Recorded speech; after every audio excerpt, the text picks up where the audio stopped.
Once again, we are live. I feel like we only do these things when things are going badly, but here we are. It's another therapy session for us all. Things are going from bad to worse as Rovers drop further down the table, and we're basically in the relegation area now. And even though we are seeing some money being spent, it still seems like we are destined to drop further. Today, we talk about new signings, injuries, tactics, ownership, boycotts. We only have an hour to try and make sense of it all, but we're in this together, so let's get on with this show. There's no need for headlines. We all know what they are, so let's not waste any more time and get handsome Hitchen onto the pitch. Mark, we talked about quitting this podcast and starting another one. Do you want to tell everyone what ideas we came up with? Well, I came up with 90s boy bands and girl bands. I'm happy for either of those. What else did we come up with, Mike? There was random 90s footballers. We'd just do an episode on a random 90s footballer. Yes, great. I could happily spend an hour just naming random Rovers ex-players. Exactly. Yeah, and it'd be much more fun than watching Blackburn Rovers right now. Any of them. Well, that's the thing. I mean, we look back at some of the football we used to watch in the 90s, whether it's Rovers, and it's probably nostalgia bias. We've talked about this before. But yeah, it would be quite good if we just knocked this on the head and started talking about that. I mean, I might start talking about nice hairstyles maybe, and you can talk about boxing and stuff. We could do that. We'll talk about boxing, mate, if you want. Yeah, it's coming back into season as well. There's UFC this weekend. Paddy the Baddy's out. Boxing's going well. We have Dalton Smith, a great upset in the USA. One of the greatest British performances abroad. I'll break that down all day long, pal. We're on ready to talk NASCAR, but I think there's only about 2 fans in the UK other than me, so I won't bother with that. But no, thank you for everyone joining us. We can see the chat starting to fly. Obviously, if there's anything you want to comment in there, put it in. We'll try and see them a bit later on. I think ultimately what we want to talk about is just Blackburn Rovers today and the fact that things are just going completely wrong. Everyone's getting stressed, everyone's upset, and I understand why. Put your comments in what you think are the problems, because there are many. But let's start with the week that we've had. So there's been 2 games. The first one was obviously Ipswich. We go there. It was an absolute circus. We lose 3-0.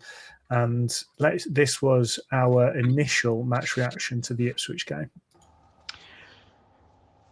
Mate, I'm just getting to a point now where I'm really, really bored of us. I looked at the team selection before. I knew what was going to happen. I'm frustrated and tired with his substitutions, or Hashi, Tronstad. The game had gone. They were shattered. Tronstad's on a booking. We're away at Ipswich, which has had a fair trek. We're away at Swansea on Tuesday.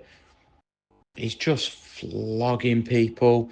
There's no changing tactics. I'm looking at the squad and the team and thinking that, yeah, it's an average squad, but you can get more out of it. And he just, again, continues to plod along, changes a couple of personnel, but nothing really changes. He's crying out for some wingers, counter-attack. We're looking with no width. I feel sorry for Deneva. I feel sorry for Gardner Hickman. They're not wing-backs. The formation, when you're playing it like that, relies on your wing-back so heavily to be your outlet. And actually, if you just take Dean Deneva, his strengths are limited at the moment, but they're all about going forward. His deficiencies are defensively, and he's having to do that more often than not. I think the team selection was just all wrong. The shape was wrong. There's no real midfield shape. I think he's giving too much onus to Cantwell. So everyone else is moving around him and sort of adapting around where he wants to go. He's almost got a free role, and he's not producing enough for that. They're not going to get rid of him, but we're going to go down if we don't. And I'm not convinced we'll stay up right now. I am not convinced we will stay up with a different manager, but I am convinced we're going down with this mill. Right, let's start from the beginning, mate. I was mentally ready for us to lose this game anyway. I knew that we'd obviously made a new exciting signing, so I was interested to see how he did. Obviously on the bench, starting lineup, pretty standard Rovers at the moment. So I wasn't particularly excited, but I was just so disappointed with such a dumb move from Cashin to do what he did for the own goal. It's so silly. If you're running towards the goal like that, you know where you are. People saying, "Oh, well, there might have been someone behind him." Yeah, well, you're not going to clear it at that angle doing what you did. You either sweep your leg across and try and clear it wide and maybe basically putting it out for a throw. And if you can't do it, just let it go. I would actually be more willing to do that than any others, but that's just one goal. Second goal, I need to look at it again because it was a scramble, but you can't gift a team like Ipswich 2 goals like that. So very disappointing. Then obviously second half.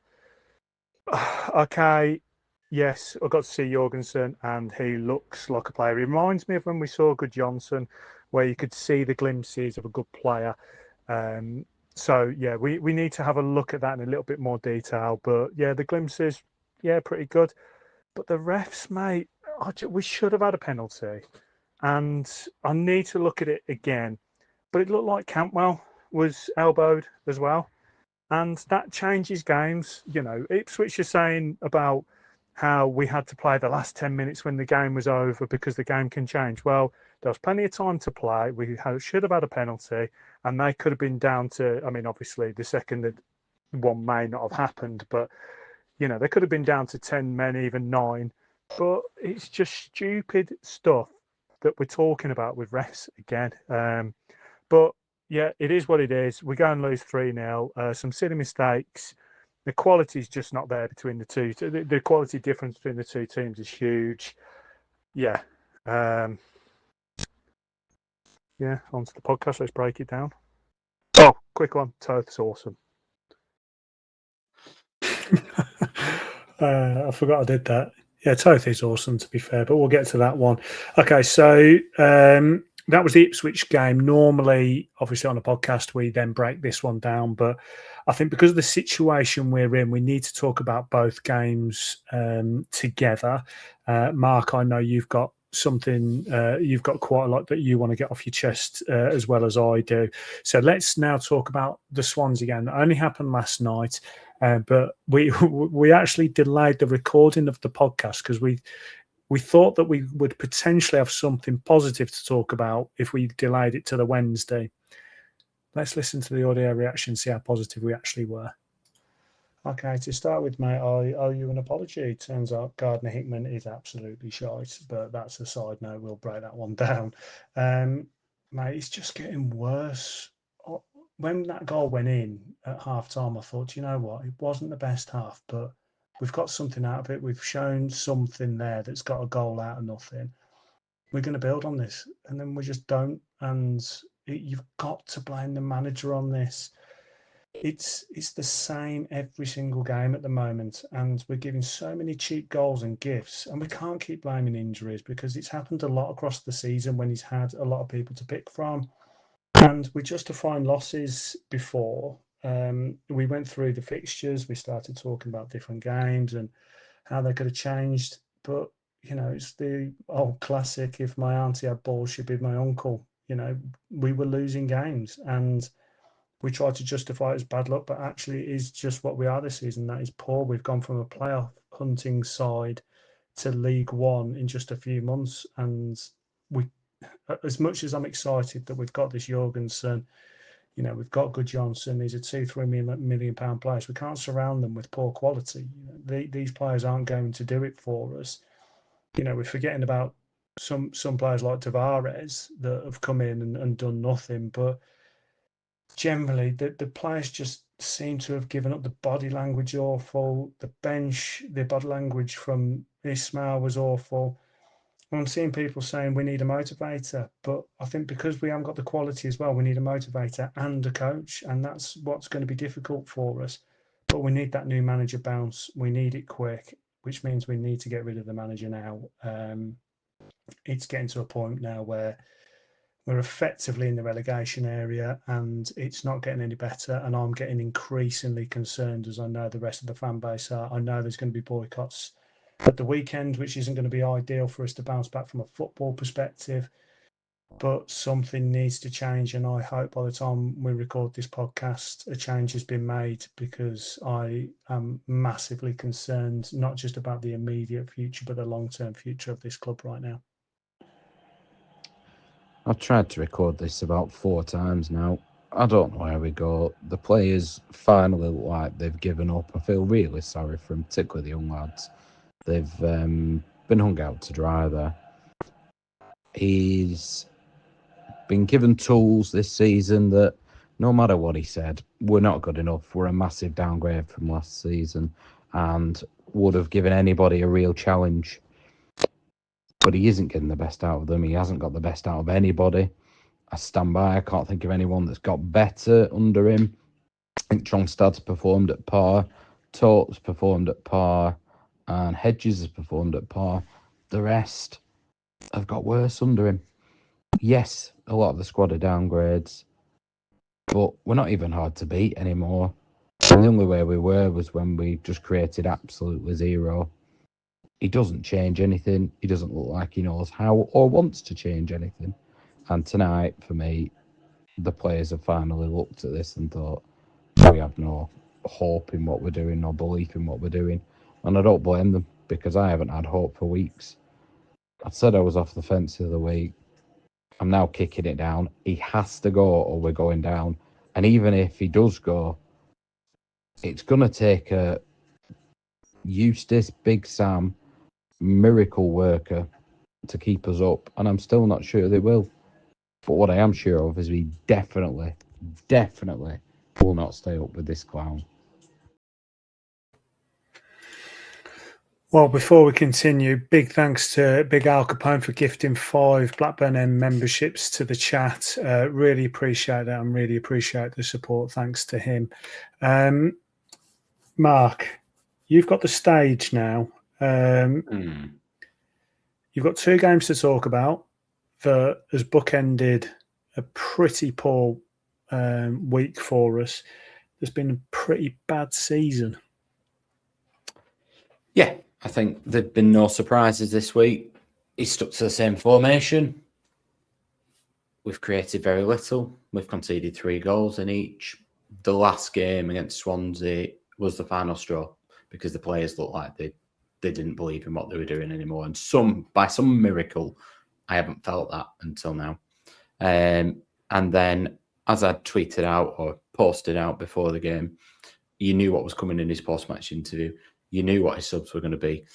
But he really annoyed me. I've gone from having some sympathy with him, and the sympathy comes from the fact that let's say we had to lose Callum Britton and we replaced him with Elabiosu, we'd have brought in Morrit and we'd have brought in Jørgensen.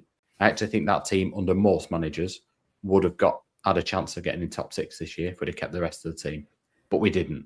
And he's turned around and said he was part of the recruitment. He has the final say. We're going to play this way, play that way. And he's contradicted himself no end. But the final straw, not just on the pitch, was off the pitch last night. He came out, ignored the questions and said, we've got 13 players out. 13 players out. What do you want me to do? If I change formation, change players, it's not going to make a difference. He's making it sound like we're Brazil.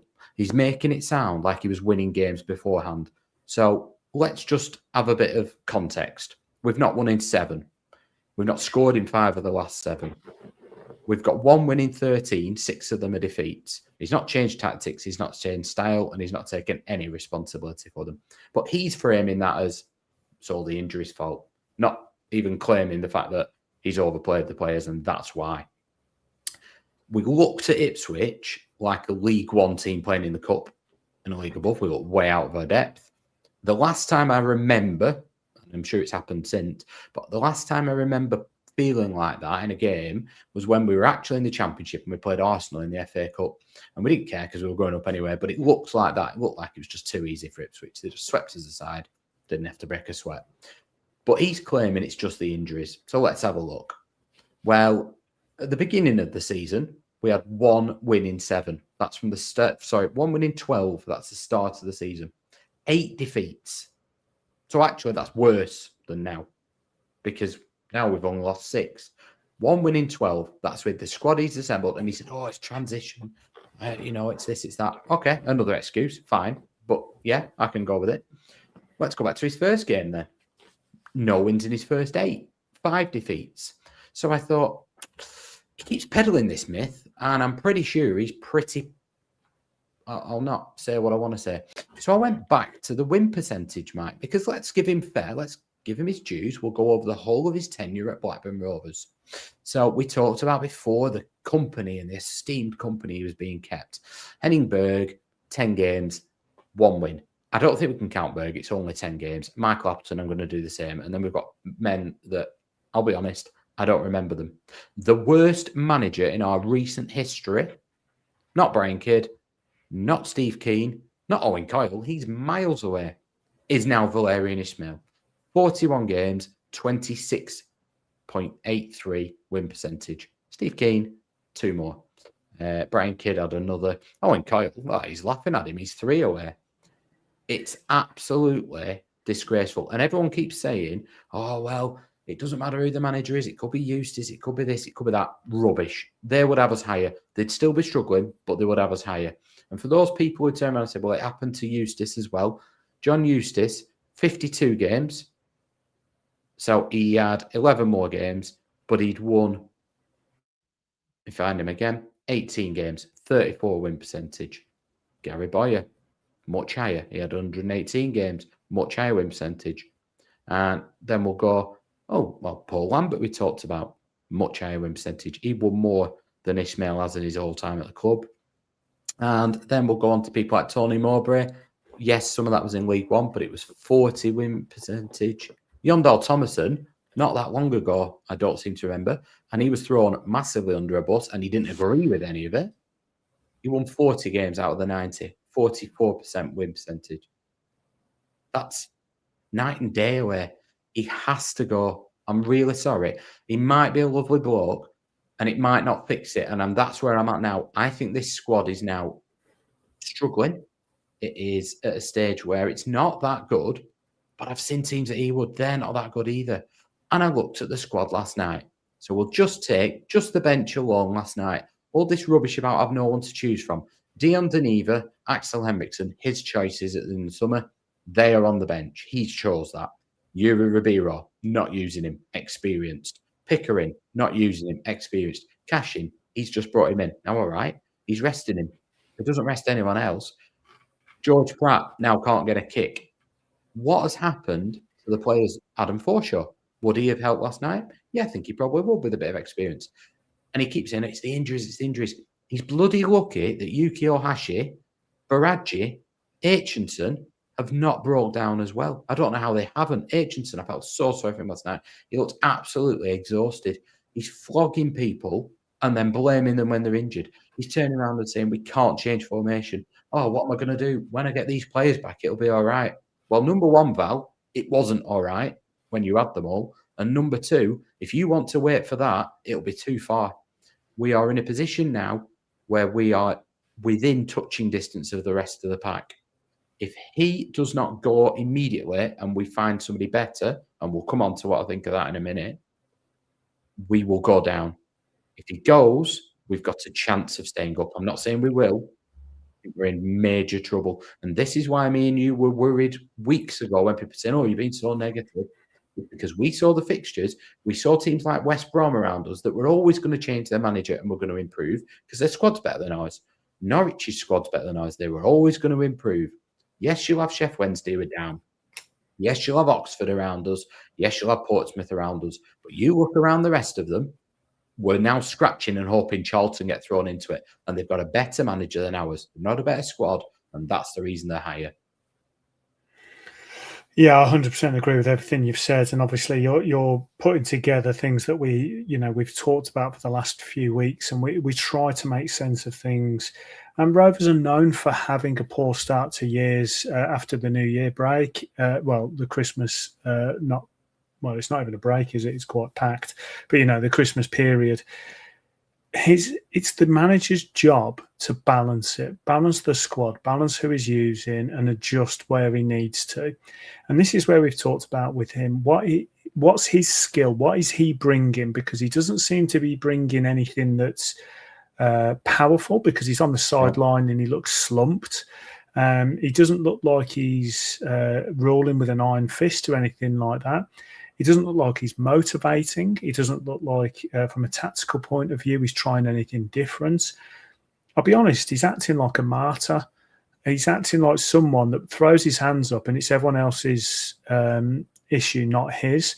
And that's what's really frustrating me, because it's just constant making excuses. And I don't remember him ever saying it was his fault or he should have done anything better. And that's when I want managers to be like that. I want them to say, do you know what, I probably should have done something better, or that's on me. And he's not doing that. It's always an excuse. Now, yes, I whinge about EFL refs. I think majority of people do. But everyone around the league is getting issues with the refs. It's not just us. Obviously, we feel like it's just us, but everyone's got to deal with their crap. Then you've got the fact that of injuries, I do believe, and I don't know the stats, I haven't looked into it in deeply, but I do believe we have more injuries than most when it comes to first team players. But again, it comes down to the manager to manage that, change the players where you need them. I got frustrated when I'm looking at the likes of Pratt, Hitchen, that they've come in and they've done really well. They were available at the start of the season, but they chose to chuck them out on loan. There's other players there that he had options to use and he didn't. But the stubbornness of him, he was going to use the players that he signed. He wasn't going to use the others. Pickering, we've always talked about how good Pickering is. He can't get a sniff. And it's just crazy. It's crazy for me to see some of the decisions he's making, because we've said we're not football analysts. We're not pundits. I know I've done my coaching. I know you've played quite a lot. But you would have thought that they should know something that we don't. And I don't see anything from him. I don't see any changes from the sideline. The subs all seem like for like. And he looks at the bench, and we said, I bet it is frustrating. He looks at the bench and thinks, well, look what I've got to put on here. Yeah, but that's your fault. You've chosen to recruit these players. You've chosen to take these risks. And I want to go on to some players, but I think we need to just go back to the games a little bit. So let's talk a little bit about the Ipswich game. Cashin's own goal. I think that's one of the dumbest own goals I've seen. When you are bombing back towards your own goal, you either leave it and just think, you know what, I can't get enough purchase on it to bring it back where it's come from, or knock it out sideways. He's literally just done something dumb. Now, there's people saying that maybe he should have had a call or something like that. When it's battered like that, you've got to make that instinctive call to yourself, and he didn't. That's dumb. So straight away, you've gifted him a goal. Then there's a scrappy goal. Was Tote to blame? I don't know. I've seen some people. I don't think he was. I think it was just a scrappy goal. But straight away, you've put yourself in a snookered position and you can't do anything about it. But what did he do to change it? I mean, you tell me, what did he do to change it when we've gone 2-0 down there? Well, absolutely nothing. And I've spotted immediately from the sidelines. I mean, I got to tell him it would happen before the game. Gardner Hitman, you're 2 minutes into the game, is out of position. So the reason it ends up with Cashin on his wrong foot on the ball coming across is because Hitchen has to go out of position 2 minutes into the game while Gardner Hitman chases after him like Buddy Peter Reid and Maradona. McLaughlin comes across and Cashin is left in a position where he doesn't want to be with his wrong foot fresh into the game. We see McLaughlin's instincts aren't there to clear the ball. I think they were set up wrong from the corner. That set-piece coach isn't really bringing anything, whereas last year, the set-piece coach that came in under Eustace when you were struggling, if you imagine, remember, had an immediate impact. Remember, we were under Thomason, we were conceding goals for fun from set-pieces. It was becoming comical. He came in and stopped that immediately. We're not seeing that effect from this set-piece coach. We go to watch Ismaël, and what do we see? Absolutely nothing. What we see is him just doing like-for-like subs. What I would have done, if I'm being perfectly honest, at half-time, I'd have gone, this game is gone. We've got Swansea on Tuesday. Who's played too much football? Or Hashi? Tronstad can't do without him. Potentially a couple of others. But instead, just like the whole game, and we've skipped over that the other week, but He's come out and said in the build-up to this game, Miller's not fit because he's been carrying a bit of a knock and he played too much football recently and there was 120 minutes in the cup. Yeah, you did that. He's saying it like it just happened to him and someone's handed him that. He hasn't been on international duty and played that. You did it. And this is when my frustrations are reaching boiling point with him. And I always stick up for Todd Cantwell. And I started to not do against Ipswich. I think you've pointed some things out sometimes where you've said you think the team potentially is better without him. And I thought, you've got to find a way of fitting your best players into it. But he does drop too deep and things like that. At Ipswich, he needed to come off the pitch. And not to save him, he needed to come off the pitch. He was slowing it down. He was doing nothing other than look like he was just trying to boost his pass percentage. He was poor. He was annoying the life out of me. And I actually thought, you're doing this as a cop-out. You're dropping deeper so that you don't have to do certain things. Whereas Ohashi's the opposite, to his detriment. And Jørgensen came on and I was intrigued. I saw somebody running beyond for the first time. And I thought, that's good, because now actually when we're sitting so deep, we've got somebody to give them something to think about. Immediately I thought, I could see him and Jørgensen linking up quite well here. Not necessarily linking up, but just complementing each other. But we can't wait for that to just happen. Change it. 5-3-2, whatever it is, isn't working. Baraji, take him off the pitch. He's played so much football recently. Put him in the cup, for God's sake. Get him off the pitch. So my overriding feeling was the changes that he did make, which were very little, weren't the right ones. Protect your players. And just coming back on, and I know I'm trying not to jump around, but just touching on what you were saying, Mike, where people are, and I've seen some people in the chat saying, yeah, but it's poor recruitment. Yes, it is, but he had a bigger squad this year than we had last year. Last year, the squad was short. This year, it was full. It was 25-man squad. And he has again chosen not to use Mac Targay out of that. Listen, I think Mac Targay was crap. We all do. He was offside for fun. But Eustace got a tune out of him. Harry Leonard, he chose to get rid of him. That's why he's no striking options. So this, again, is not something that he's been landed with. He's chose to do that. And then you look at the one other I'm going to mention here is Augustus Carbo has been written off as useless by everybody. Cast your minds back against Wolves. Might just be one game. Eustace had one game with him. And what did he do? Exactly what good managers do. What Mowbray did with Armstrong when he was raw. He put him on the left wing and just said to him, I can clearly see your football brain's not quite there yet, pal, but you have got fast legs. I'll tell you what you're going to do. You're going to run towards a penalty spot and we're going to find you. You'll be offside a couple of times, but they ain't going to stop you. And against West Brom is the only time Ismaël has used him right. The only time. And with Furlong got sent off. And this is just a constant theme now. He doesn't use the players to the best of their ability and he doesn't change it. He just carries on going, oh, not my fault. And Ipswich was just another in a long line. Yeah. My concern really was that I didn't see any change. I didn't see any motivation from him from the sidelines. It was then going back to it seems like when he's making these notes, you know, when he made those notes about the refereeing decisions, when do we think he made them? I'm really interested in this one because I can imagine him doing it during the freaking game. Oh, well, when he's supposed to be managing. Yeah, they go back to the iPad. There's another. And to be fair, what they do in terms of the analysts are usually upstairs and they usually just use a clicker or whatever and say, we'll just clip that bit for half time. The poor analyst, how they do this job is to get that together and you see him running into the change rooms to try and get it on the screen to show them clips. But I think you're right. I think he spends time on stuff he can't control. And the stuff he can control, he doesn't bother. I'm pretty sure he just sits on the sideline thinking what excuse he can make next. And what he needs to realise is his job. And, you know, going back to it, when I started my coaching journey, the one thing they told me that you have to do is, obviously I'm doing it grassroots level and I've got some academy players that are in my development squads that I deal with. And it's really interesting dealing with all these different players. And ultimately, my job is to make them better every single session. So I've got to think about how can I make this player better? What is his shortcomings? How can I get him to improve? If I can't, how can I motivate them?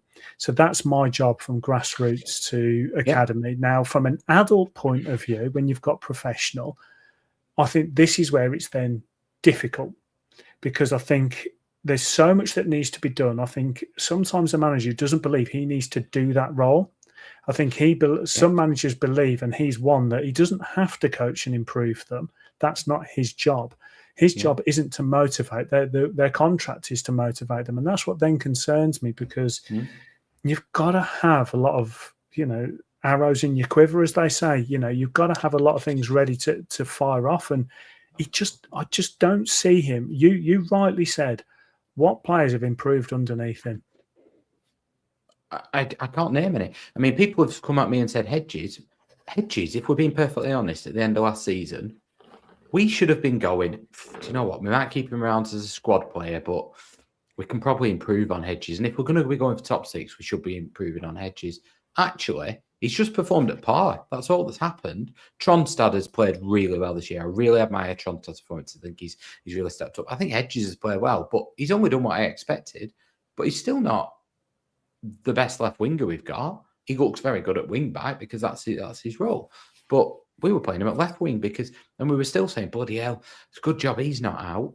But one thing, I don't think I've ever actually shared this fully on here, but obviously I used to do the Football Manager scouting, and I did a little bit of scouting for Rovers once upon a time.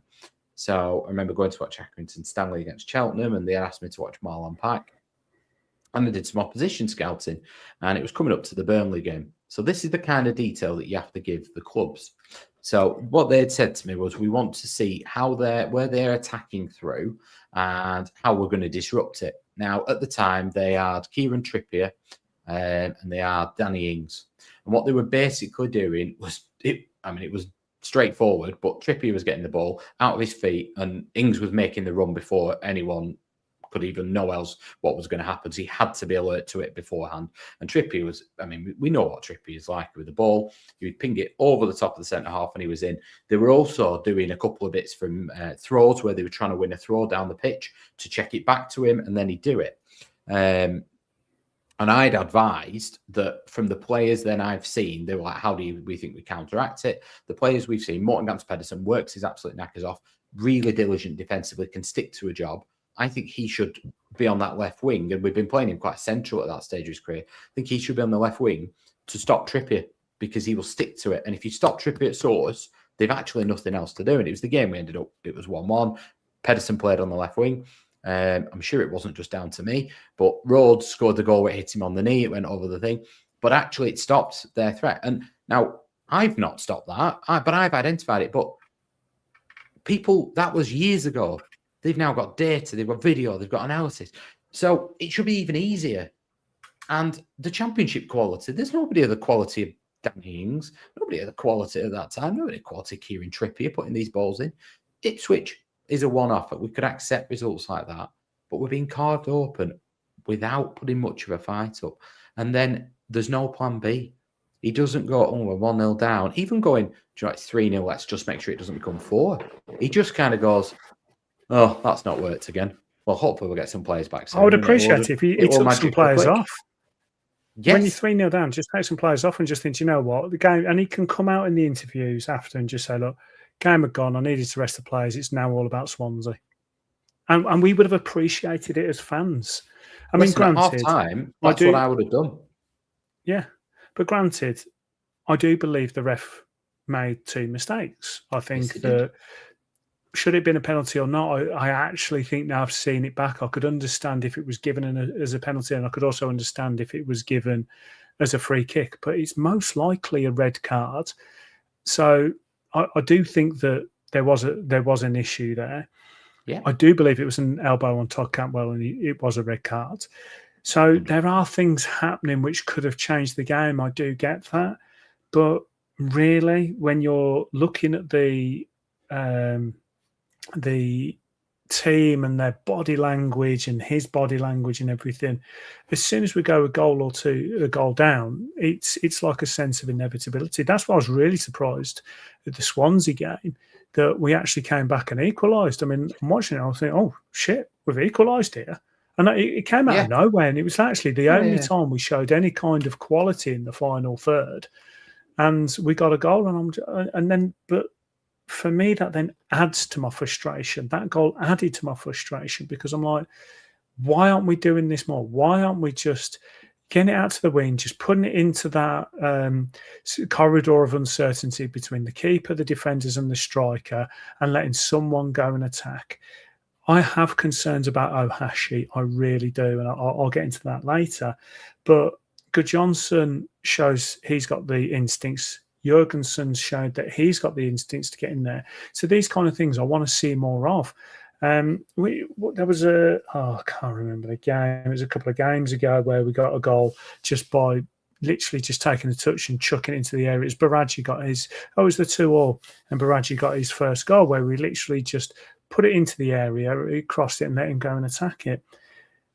And it was the first time I'd seen us actually try and play some football that was trying something different, that was trying to go and get a goal. And that's what was frustrating me when we're moving now on to the Swansea game, of the fact that the players seemed like they'd given up. The goal was a silly goal to give away. I think O'Riordan took it away from Tote, whether he's not got the call, whether it's a panic, I don't know. It's a silly one to give away. It's not egregious, but it's not fantastic. But the fact that we went and got a goal out of nothing, I was like, there's something there. And, you know, just quickly back to the Ipswich game, and then I'll bring wine to Swansea. The Ipswich game, there were refereeing decisions, but control what you can control. We had no shots on target. So, none, again. You go into You're asking for gifts yourself, aren't you, there? You go to the Swansea game, and I thought, I knew what was going to happen. And yes, we scored, and I thought, do you know what? All I took from that was fair play to Powell, but Jørgensen's actually got some of the instincts that Jørgensen's got. He's going to be a player in the right place at the right time, and that's quite an exciting duo. But I never for 1 second thought we would even draw the game at 1-1. No. I never thought we were going to kick on. Never thought, oh, there's going to be a battling. And that's not the players. This is not about the players not having that battling spirit. They looked how I felt. I felt sad watching the game. I didn't feel angry anymore. I felt completely deflated. And I've seen somebody in the comments saying it's really worrying that nobody's even having a really angry in the ground. When Steve Keane was there, listen, if I'd have had 100 tennis balls, I'd have wanted to whiz them at him when they were all going on the pitch. I didn't have any, unfortunately. And I wouldn't do it because you shouldn't throw things onto the pitch. But in theory, I would have done. But with Ismaël, I watch the games and I'm just despondent. I don't want to watch them. I'm bored of watching them. I mean, there's that famous Gary Neville quote. It applies so much. It is boring watching us and predictable. I know what's going to happen. I knew what was going to happen against Swansea. I knew what was going to happen against Ipswich. And it's not because of the opposition. It's regardless of the opposition. It is now getting to the point where I don't even think we're at a stage where we might just get one result out of nowhere. I can't see it. I really can't. Sometimes you think it's a championship, it will come. I have zero faith we'll even have a shot on target at weekend. I just think Watford will come, we'll give them a goal, and we won't look like scoring. And Jørgensen has bailed us out for too long now, and he's papered over the cracks. Yeah, and this is what I was going to say about the likes of Jørgensen and hopefully Jørgensen. Tavares should be in this list, but obviously he's not. But it's really funny. I was watching when we saw Jørgensen make his debut. The first thing we said was, "There's something there." It was against Charlton. We had a very poor performance. But you could just see there was something there. There was some quality. And we called it out straight away. We called about his instincts and there was glimpses of something. Then he goes on to have some pretty good form and does really well. And he shows even more things.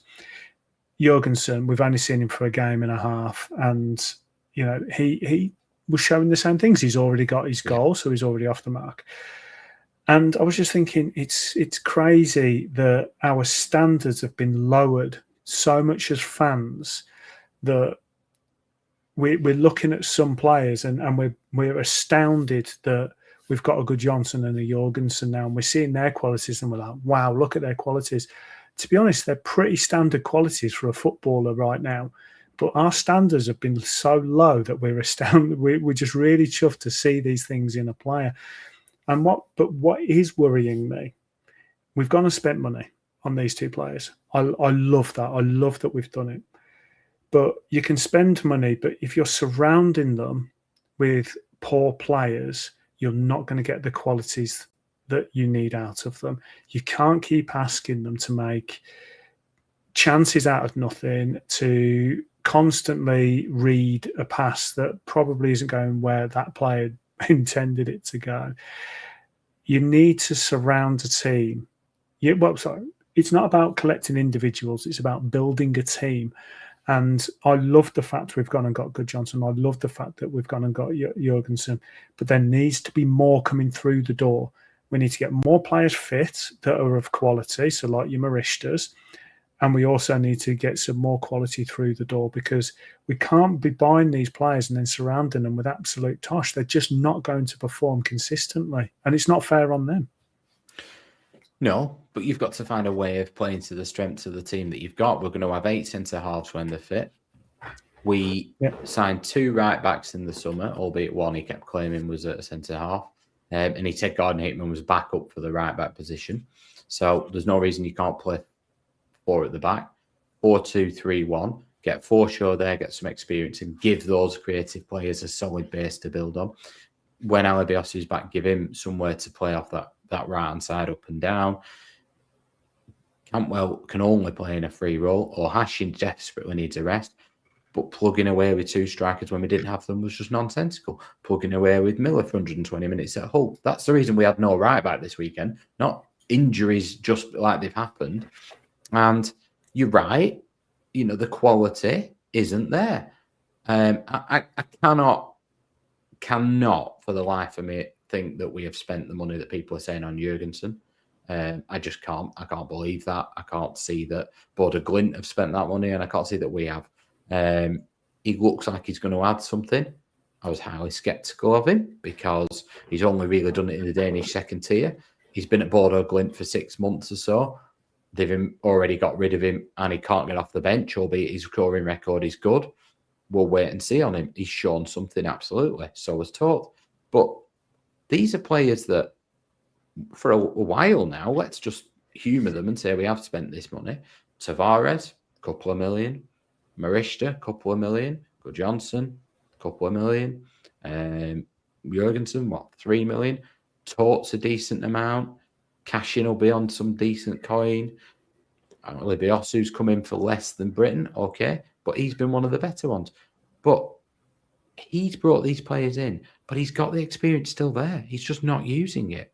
So you could wrap them up with people that we've been able to hang our hat on. Ribeiro and Pickering have done a decent job. Last year, people were talking about Ribeiro like he was the next coming of Graham Lasso. Personally, I always felt Pickering was the better of 2, but it was a toss-up between them. And he doesn't play to people's strengths. Instead, he just hangs them out to dry. Deneva's a classic example. I'm not convinced Deneva's as bad as everyone says, but he is if you're playing him defensively. And now I don't think he'll ever make it because his confidence is shattered. And this is another thing. The manager, he's not getting the best out of any of them. No, and this is something that we've spoken about before, about some of the individuals. We keep using the term glimpses, and some have obviously cost us money. Some have been a little bit along the cheaper and a little bit risky. Speaking of money, Katie Talks Rovers, thank you very much for donating. It's helping keeping the lights on. We really appreciate that. Thank you very much. But some of the players that we've got now, I mean, I've got the squad here and I'm looking at them and I can make a case for each player of why I would want him to stay. And we're just not using them properly. Henriksen, I want to bring him up. I feel so sorry for the lad. He was not brought to be a first team player. You could tell he wasn't, but he was thrown in. And then this comes down to the poor man management again. Like, putting him up front, like you've got him from a different country. He's young, he's raw, and then you're going to play him out of position. Like you're just asking. Luckily, he seems like a pretty strong-willed lad. Yeah, it does. And I hope he knows that the fans, as much as we're saying he needs to come off the pitch, that's not because of him. That's just because he's not ready. There's a difference between not being good enough and not being ready. Deneva, I called for him to get some game time. I really did. And granted, he didn't have the best of start when he got smashed at West Brom and he cut his head open, and then he obviously made a couple of mistakes. But when you've got that kind of pace, his decision making's got to catch up with his pace. Now, Ali Biosu, you can tell that his pace, his brain works with him, whereas from a Deneva aspect, it doesn't necessarily do that. There are players that I am genuinely concerned about, but that's because I hold them to a high standard. Ohashi and Cantwell being two of them. Ohashi, I said he's a number 10. He's not a goal scorer. He's just not. I know he gets the odd goal. He's just not a goal scorer. I think having him buzzing around in the number 10, maybe pushing out wide, is absolutely fine. I want him at the club. I'm not saying anything of, but he has not been good enough this season. That could be because he's being absolutely flogged to death. It could be that he's just not being coached properly, not being used properly, whatever, but he's not been good enough.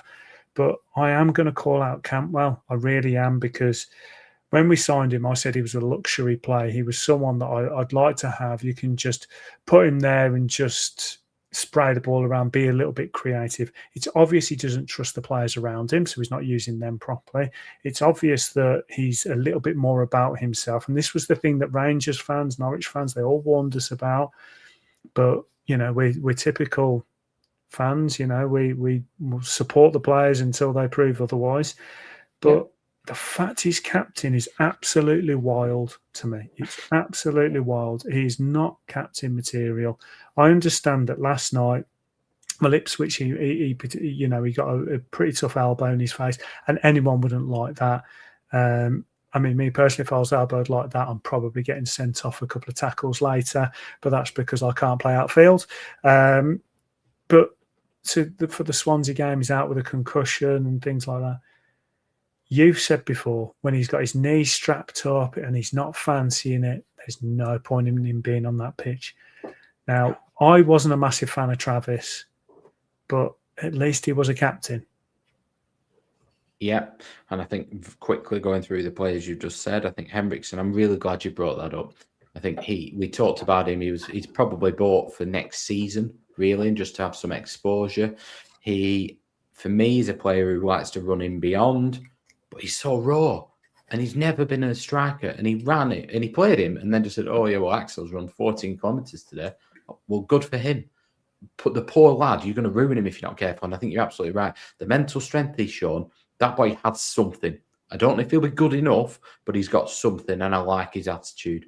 Deneva I spoke about. Deneva we called to have game time, if everyone remembers back, when he played left wing and Hedges went to left back in that game, and they actually really came back into it. That's what that one was. Put him at left wing back, he struggles. Funny. You go to Ohashi. I think it's slightly different with Ohashi. I think he when he's on the shoulder and he's simplified, I think he's got something. I go back to pre-season, I go back to Derby for those references, and all there early on. But I think there is something. I think in the 10 role, he does a job if you are defending or you're trying to press, but I think he lacks the creativity. But you will absolutely have him around. People are slating him in a minute. They need to stop it. The reason that Ohashi is struggling, the reason he looks like he's going to hit a barn door is because he's so shattered. And he's now getting into his own head and taking too many touches. You can just see it. But that brings us then to Cantwell. Cantwell, for me, I've stuck up for him because I love a player who's got quality. I think you need those difference makers. You need the Bradley Dacks of this world. There's been years where we've had workman-like teams, and you're like, oh, we're crying out for a number 10. He's got that something. But he shows it when he wants. I don't know the exact stats, and I'd love somebody to tell me in the chat or later on, but it feels like he's never available on a Wednesday or a Tuesday night. He's never available for long trips. You combine the two, and he definitely isn't. He straps his knee up like it's, like, I don't know, like they're falling off. Like it's falling off, yeah. And then he doesn't want to get involved in tackles. They're now saying he's got a concussion, but he didn't go off. Well, maybe he was really brave then. But what worried me about that as well was, I don't know about you, Mike, but if that happened on my football team, Darnell Furlong, who, I'll come to in 1 second, would have been getting absolutely smashed off somebody. Oh, yeah. Just a side note on Darnell Furlong, by the way. I know one game won't count, but he's played against us 4 times this season, which must be some sort of record. And he's been an absolute tool in all of them. He's fouled cardboard. He gave away a penalty in one of them. He should have been sent off in another, and I think he did get sent. But did he get sent off? There was something else anyway. He's becoming the new Sam Morsey for me. But that don't take away from Cantwell. I love the fact he was a captain at Hull. I thought, oh my goodness, I can see it. I can see what they've done here. The weather turns, the form turns. You need people to dig in. You need people to turn up. And who turned up? Tom Hitchenson, who looked like he was out on his feet before he started the game. Brandon Powell never gave up. Or Doherty didn't give up. Yeah, he showed energy. Or Reardon sticking his head on everything. People who went into the shell a little bit with McLaughlin. Now, I think he's been hung out to dry because he's playing at left centre half. But these people showed up, and Gordon Hickman, for all the time I isolated him, wanted the ball. Tronstad's there. Where's Cantwell? Well, that is the worry. I mean, I do. This goes back to bringing in the young lads that are a little bit hungry, that would want to come in and prove a point, and it then lets the first teamers rest, but also see, oh, hang on, there's a young lad behind me here that's going to try and take my place. Litherland's being another one. I forgot to mention him earlier. There's plenty of players that we've got in this young side, and we've used them as an emergency basis, and now they're showing these glimpses. It's like, well, they were available all season, and now we're now third from bottom. Portsmouth are winning as we're talking now, and we're now third from bottom, and it just feels like it's not getting any better. And whenever a player comes in, I'll always give them the benefit of the doubt, because you never know. And this was something that I spoke to you about, that let's talk about some players that came in, and I remember them being like the fan base being worried. So like Brad Friedel, Dak, Samba, Nelson, Gams Pedersen, that's just a few. You said two guy, didn't you? Two guy. I remember coming in similar to Cantwell almost. 1.3, except without the big reputation. It was 1.3 million, was he? Couldn't get in at Rangers. Why are we signing a player who can't get in at Rangers when we've got Flitcroft, we've got Dunn? What are we doing? We've got Damien Johnson playing on the right wing, Gillespie. Yeah, exactly. And these are players that we're all a little bit concerned about when we signed them. And they went on to be club legends. And that can happen. Dak is obviously the real recent one for me. I remember when he signed and everyone was just going, who is this lad? They just knew he was with some bird from Love Island. That was about it. And he became a legend. He became an absolute cult legend with the club. And so every single player that comes through these doors, sticks on a blue and white shirt, I will support them. And it is up to them then to betray my trust. And I look through the squad now and I'm thinking, like I said, I can see glimpses with each player, but there's some that are letting us down. There are some that are letting us down. But, and this is a big but, I believe the manager's not helping them. And I believe that right now, they're trying to bring it all back to one neat little package. It all comes down to the manager. You have been part of the recruitment process. You have decided who you didn't want. You've decided who you did want. You have helped them decide. And yet apparently you don't know how to use them. You don't know how to coach them. You don't know how to motivate them. And all you do each time is just come out with a piece of paper with like the refereeing decisions that have gone against us, a piece of paper listing all the injuries that we've got. Well, I'm not being funny. It comes down to your management. You should be using your players sparingly when you can. You should know which youth players you can drop in and out when you need them. You pick the captain, and if you've found someone that isn't motivating the other players, that's another thing. So I'm afraid I'm on the side of he has got to go now, and I can't see anything positive happening with this club now under Ismaël. And I'll go back to saying, I hope I'm wrong. I hope that Venky's come in and starts spending money. I'm hoping Ismaël starts winning games. I'm hoping Cantwell proves me wrong. I'm hoping they all prove me wrong. I just don't think it's going to happen. I fully agree. I go back to last season, his first interview. We'll have to wait for next season. We were 5th in the table. We're now waiting for next season still. He's designed the way that we're playing. He's told them what stats he needs, what sort of attributes he needs. And they talked about wanting players who are robust. They've recruited deliberately. He's been a part of that, a big part of it.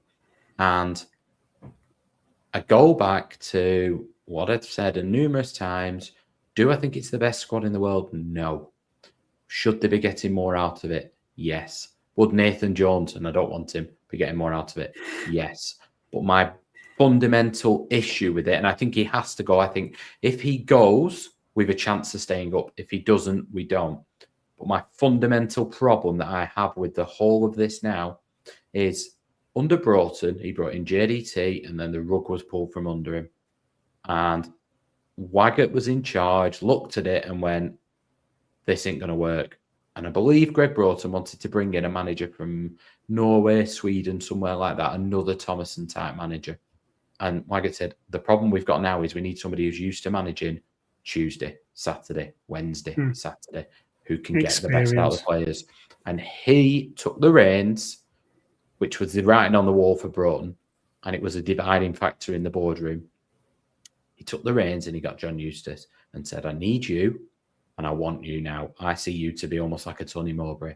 He brought him in and he saved us and he built a squad that he wanted, but it was never going to work because the people behind the scenes didn't want that alignment. They wanted their way. We are going to adopt this foreign model. We're going to have a sporting director. We're going to have this. We're going to have that. And Eustace didn't fit with that because he wanted tried and tested experience. They want to make a name for themselves. They want to be the next Brighton. They want to be, oh, look at me, aren't I clever? I pulled this play that nobody else had thought of.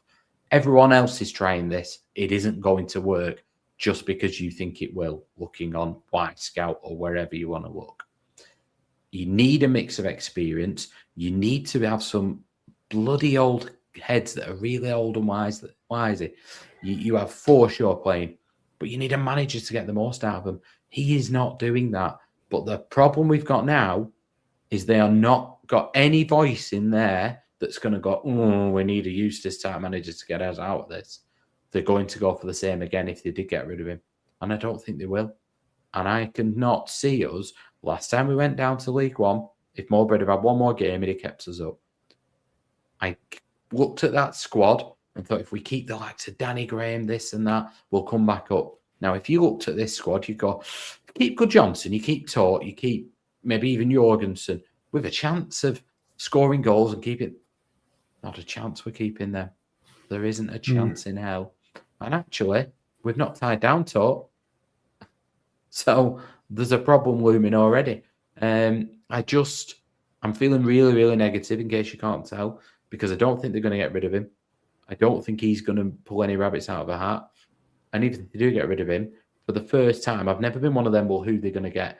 I think they'll just make a similar error. I just hope for a bit of a bounce with it. Yeah, and it comes down to lack of experience at all levels of this club, from ownership to directors, down to director of football. And then obviously from a management point of view, there's just not enough experience to deal with this level. And this level's evolving so much that you've got to keep up. If you don't keep up, then you're left behind, and that's obviously the situation we're in now. Like we said, we're now in the bottom three, and things are looking bleak. So, Mark, I'm going to ask you to have a look at a few comments before we finish in the chat and pick a few out that we can talk about. But whilst you do that, I do want to talk about the boycott on Saturday. Now, here we have always said that we didn't really want to give our opinions from a podcast point of view because it's very personal. Me personally, I will not let anyone tell me how I should support my club, how I should pass an opinion. It is very personal. But that being said, I do respect anyone that does boycott just as much as I respect anyone that doesn't.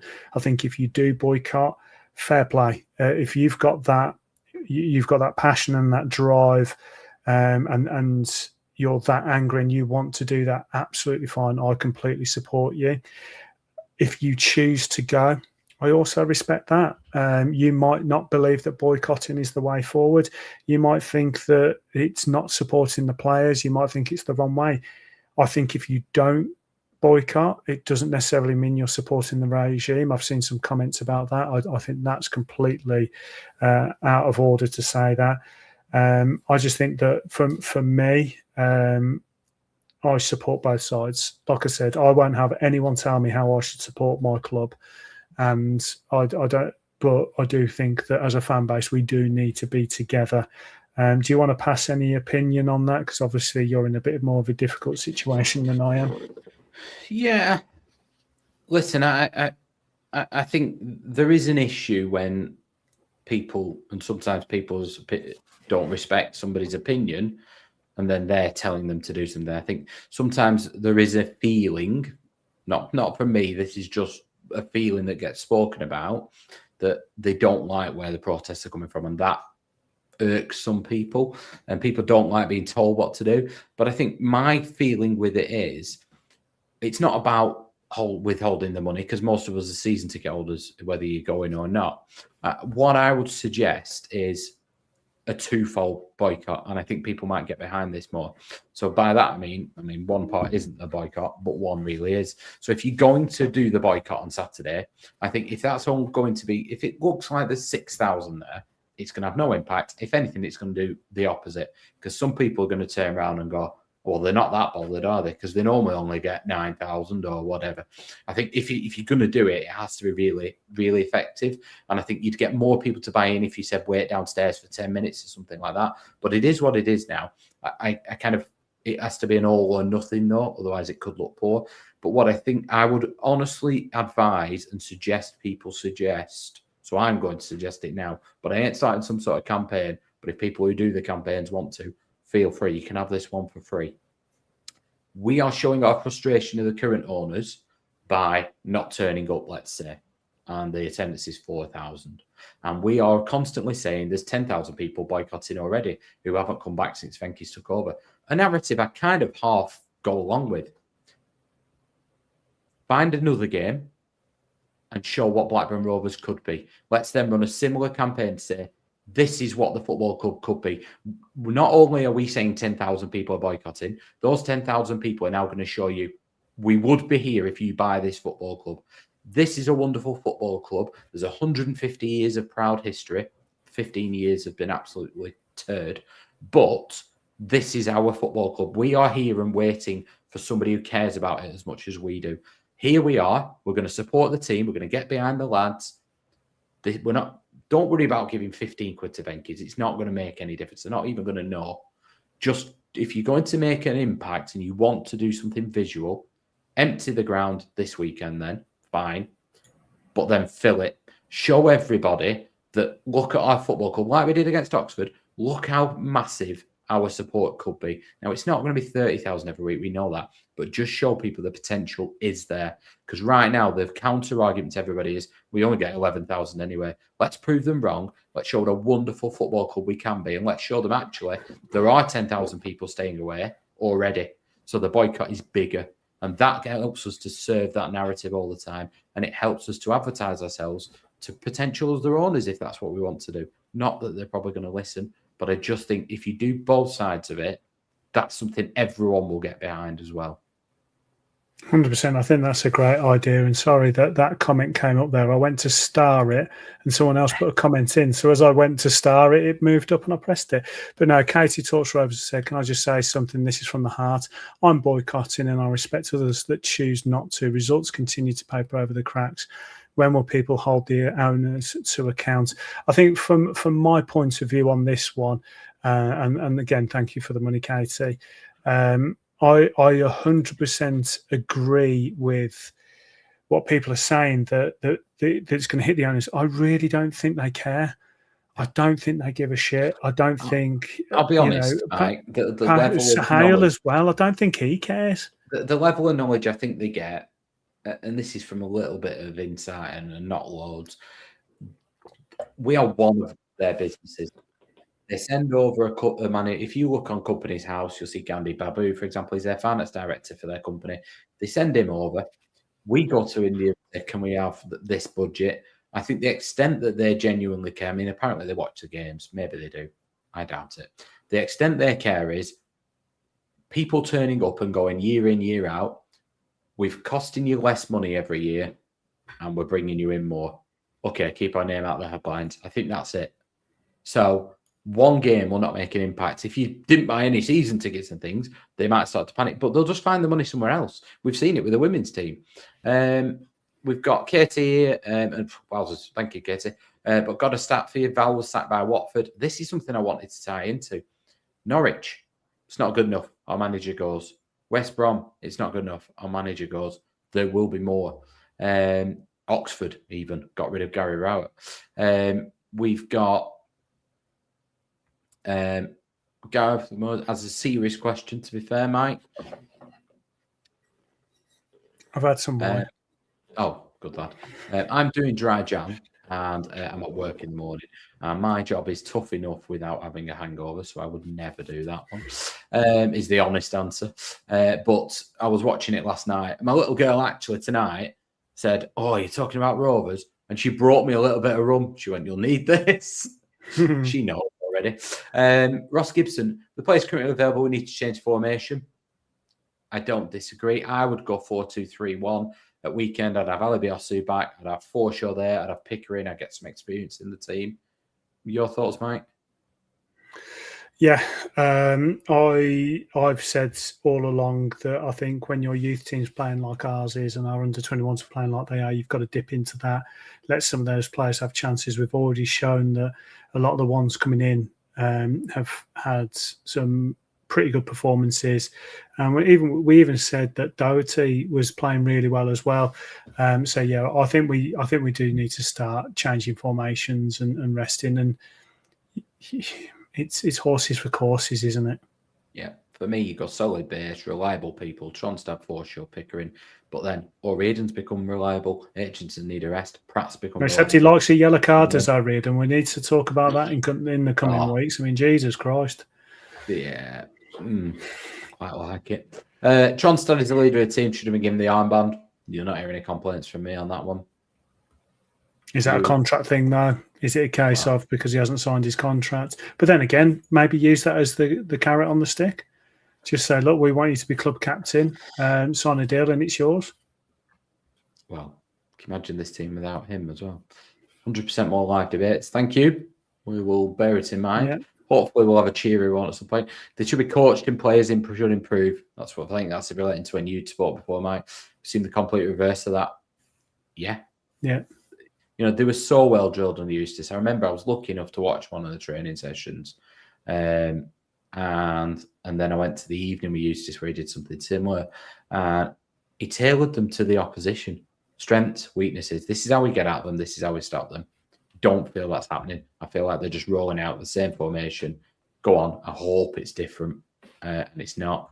Well, what I might do on that one, because I'm going to be doing my next level badges and you've got to be more in the 11-side game in depth.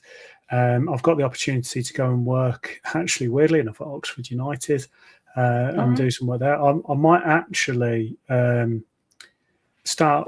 see if I can get some opportunities and go and ask, like, what do you do with the development of first-team players? How much do you focus on that? Because I think that's a really interesting question to ask, because it feels like if it's not working, you get rid, you don't develop. Quite possibly, which would be a concern with the young players going into early, wouldn't it? But, you know, I think Eustace did develop them. I think he developed them tactically, more than technically then. I think the technical side should be there. I think it's probably tactically and mentality that you're working on. And I know he worked really, really hard on picking up 2 or 3 of the ways they really attacked, and this is how we're going to stop it. And this is 2 or 3 other ways that we will attack them and exploit the week. This is how we'll do it. And the classic example is the Burnley game. I don't think they expected Vyman from 30-odd yards, but it was all along was we're going to be really, really physical. We're going to get it into Gay. He's going to knock it down. And he used Gay for that game for that specific purpose. We don't ever see anything like that from Ismaël. You don't see somebody coming in with a purpose. You see the same old crap. Gested on no tippy-tappy football last season said there were more transparency to the fan base. Where's the transparency? It's Well, that you're saying that transparent. the We club are can't see it. lying to us. The club never lie to us. Yeah. No comment. But no, I think what we need to do is end it there. It's been an hour and 10 minutes. We said we'd do an hour, but it's us, and we like to chat, and we appreciate everyone, obviously, in the chat. Yes, I'm up for that, Big Al. Yeah, I'll come for a pint in Oxford. Have we had Oxford away this year? Yeah, I think we have, yeah. Because I tried to get tickets off the guy that I know that works there, and he said no. I was fuming with him. There was the one last year, weren't there? There was a free kick that was an absolute shambles. I don't think we played Oxford away. Ooh. That might be a shout. That might be the Blackburn End Podcast. That might be the away day. On the road. Oh, it could be. No, we haven't, Mike. Right. 11th. Oh, of course it is. 11th to the 3rd, 7:45. It's just you and Big Al Capone, I think, on that one. We'll see what we can do. But no, thank you everyone for donating in the chats. Like I said, it really does help keep the podcast going, and we really appreciate it. And thanks everyone for coming in and making their comments. The thing I love about this podcast, obviously, me and you, we're always on the same page. We sometimes have the odd little thing, but generally we're on the same page. But what I love is everyone that's in the chat and everyone that comments, we're all kind of always on the same page. And I think I think it's really nice to have that, because I am seeing a civil war brewing on social media, and I don't like it. I think ultimately we all want Rovers to succeed, and everyone has their different opinions, but we don't need to attack each other. But I do like the fact that obviously the people that listen to us, we are all respectful with each other, and I really, really appreciate that. But Mark, do you feel better after getting a few things off your chest, or do we still need a little bit more of a chat? I'll feel better if I wake up tomorrow and see an Instagram post from Blackburn Rovers with a picture of a corner flag. It's not going to happen, but I'll love it too. Yeah, no, it's not happening. But Mark, cheers for joining me once again. No worries, buddy. It's always a pleasure talking to you. And then, do you know what? I really enjoy the lives. I like the fact people get involved, they get stuck in, and the people who disagree with each other, it never looks like it's getting out of hand. People are just having a debate, and that's what football's about at the end of the day. There's no right and wrong unless you're Valérien Ismaël and you put in Axel Henriksen up front. Exactly. And I said to you, I'm not being arrogant. We're rarely egregiously wrong. I mean, okay, I might be wrong about me saying that Dolan was going to be back in the Championship within a couple of years, but generally a lot of the things that we say tend to come to fruition, and I think that a lot of the debate that everyone has is really good, and we do promote that. Yeah, listen, if you've got an opinion, my point of view is just be able to back it up. Don't just throw stuff out there. We're not people who throw stuff out there for clickbait or anything like that. That's not what we're about. What we want to do is, if I put an opinion out there, I'd happily debate it with Todd Cantwell and say, well, you tell me why you've not been fit for all of them. Ainsley Pears was the same. I'm sure they're lovely people. It's not a personal thing. You're watching football, you have an opinion. Personally, Taylor Gordon-Hickman, I think you work incredibly hard. I'm sure you're great around the training ground. I want to see better players for my football team. It's not personal, but I'll happily discuss with him why he's not in my top 10 all-time Rovers players if he wants. And we could start another conversation here, because I believe the reason they paid the money is because they are putting themselves out there to be criticised, and that is the whole point of why they get the big bucks. But that's a completely different conversation. So we'll end it there, Mark. We've obviously got the boycott on Saturday. Do you think we're going to get a result against Watford? No. So I am not one of them people who is against betting against your own team, because I always think, well, if you lose, at least it could cheer you up.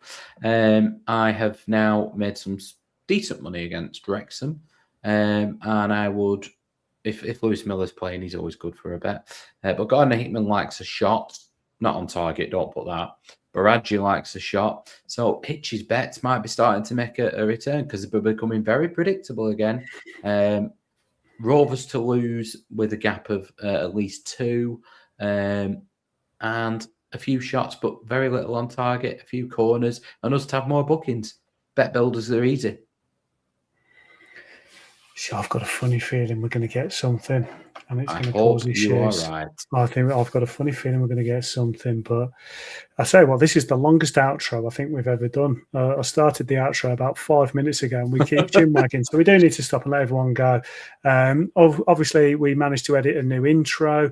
Little quiz question: what movie was that song from? Put that in the comments. But I'm afraid the outro is just the normal one. But Mark, thanks for joining me. No, good man, and thank you very much, everyone. What a lovely way to end. We'll just end on this. Thanks, Gary. We end in the relegation zone, chaps. 1-1 Pompey. Lovely. Merry Christmas, everybody. What a time to be alive. Have a good one, and we'll see you next time.